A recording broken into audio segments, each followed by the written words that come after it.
Tol, sino yang mga yan?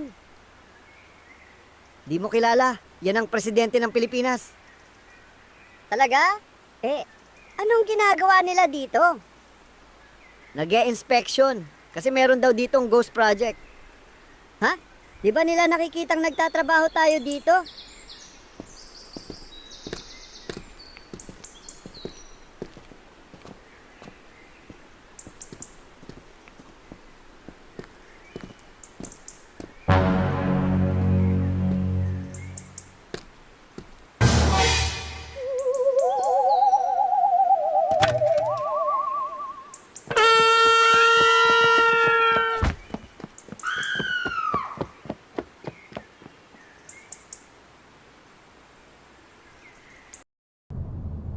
Tay, ano po ang corruption? Ha? Corruption? Opo, assignment namin eh. Ibili mo muna ako ng alak sa tindahan. Sasabihin ko sa'yo pagkatapos. Sabi ni Mama, bawal ka na raw uminom. Heto, bumili ka na rin ng gusto mo. Okay. Ano ang iyong kahilingan? Gusto kong yumaman ng walang ginagawa. Masusunod.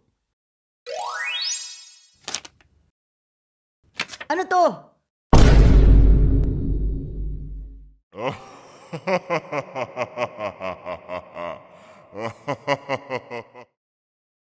Kung ang kabaliktaran ng pro ay con, ang kabaliktaran ng progress ay...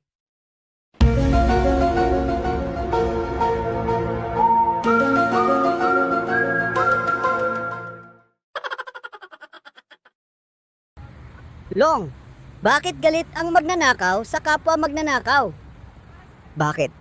Dahil magkalaban sila sa eleksyon.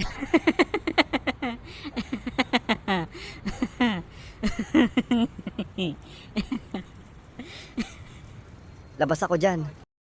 Kailan lamang ay tinanggalan ang PhilHealth ng pundo mula sa national government?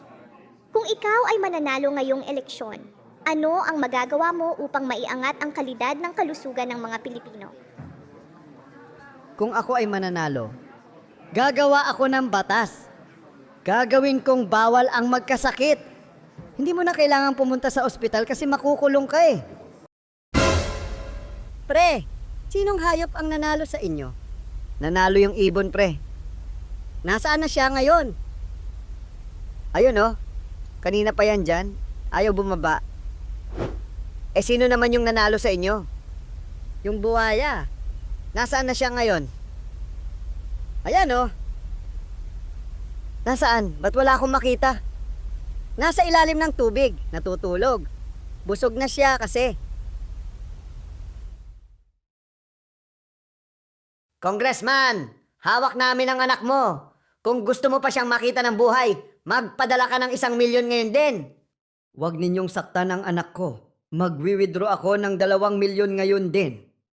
Teka, 1,000,000 lang hinihingi ko. Para saan yung 1,000,000? Akin. Ha?